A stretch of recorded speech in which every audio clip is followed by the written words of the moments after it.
សមុទ្រវែងឆ្ងាយផុតជ្រោយជ្រាំងមេខៀវខ្មៅបាំងមើលមាត់ជ្រាំងជាប់ជួនគ្នារល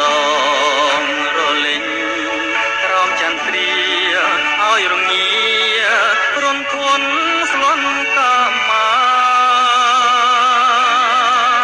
មើលច័ន្ទទូភៀងរឿងរាំងត្រចាច្បាស់ប្រព